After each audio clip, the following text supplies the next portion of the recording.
আচ্ছা, তাহলে আমরা স্লাইডার যোগ করা শিখলাম। এখানে দেখেন আমরা দুইটা স্লাইডার অ্যাড করেছি, সেই দুইটা স্লাইডার এখানে আছে। এখন যদি কখনো আপনার মনে হয় যে আপনি একটা স্লাইডার ডিলিট করে দেবেন, তাহলে এই যে ডিলিট অপশন ক্লিক দিলেই ডিলিট হয়ে যাবে। আপনার যদি আরও 2-3টা স্লাইডার ডিলিট করতে হয়, সেগুলো যে স্লাইডারে আপনার ডিলিট করতে হবে শুধু ডিলিটে ক্লিক দিলেই স্লাইডার অটোমেটিক ডিলিট হয়ে যাবে। তার মানে কি, আমি যদি আপনাদের ডিলিট করে দেখাই, তাহলে এখানে ডিলিটে ক্লিক দিলাম, ওকেতে ক্লিক দিলাম, তাহলে আমি আবার ওয়েবসাইটটা রিলোড করে দেখি, দেখেন যে স্লাইডার এখন দুইটা জায়গা একটা হয়ে গেছে।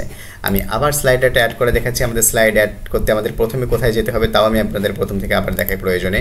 আমি এখানে ড্যাশবোর্ডে চলে আসলাম। ড্যাশবোর্ড থেকে আমার আবার একটু আপনাদের স্মরণ করে দিই, আমি যখন ওয়েবসাইটের প্রথম বেসিক সেটআপটা করেছিলাম, বা স্কুলের নাম বা হেডার ফুটারের নাম, যেমন এইটা স্কুলের নাম, ঠিকানা, হেডার ফুটার, এবং এই যে আমাদের about us, about our school এই সেকশনটা, প্রিন্সিপাল, ভাইস প্রিন্সিপাল এই সেকশনটা, এটার কাজ আমরা করেছিলাম কোথা থেকে, সেটা হচ্ছে গিয়ে ইনস্টিটিউট সেটআপে ক্লিক করেছিলাম, সেখান থেকে প্রোফাইল সেটআপে গিয়েছিলাম এবং প্রোফাইল সেটআপে গেলে এই কাজটা করেছি।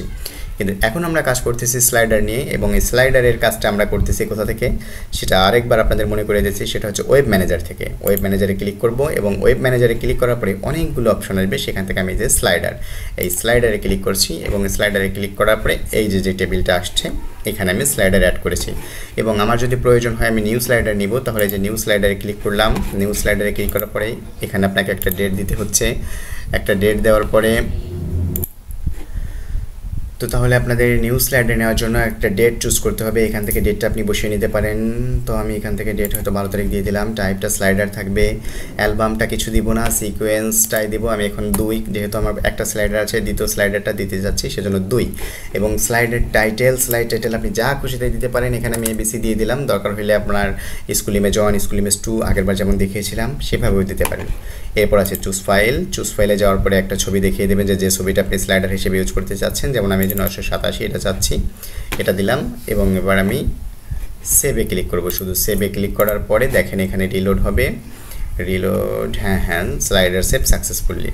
তার মানে দুইটা স্লাইডার আমাদের হয়ে গেল। এবার আমি যদি এটাকে আবার একটু রিফ্রেশ করি, তাহলে এই যে দুইটা ইমেজ আমার হয়েছে কি, আমার একই ইমেজ দুইটা নেওয়া হয়ে গেছে। আমি একটা ইমেজ কেটে আরেকটা ইমেজ একটু চেঞ্জ করে দিই, তা না হলে বিষয়টা দেখতে একটু ভালো লাগতেছে না। তো আমি আপনাদের আরেকবার আর বললাম না, আমি দেখিয়ে দিচ্ছি।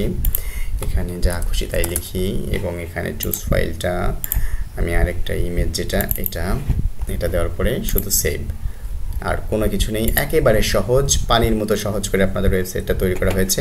এবং আপনি এখন যদি এটা ওয়েবসাইটে রিলোড করেন, রিলোড করার সাথে সাথে আপনি দেখতে পাবেন এখানে দুইটা স্লাইডার। আপনার ইচ্ছে হলে এখানে 5টা, 6টা, 7টা, যত খুশি তত স্লাইডার আপনি ইউজ করতে পারবেন।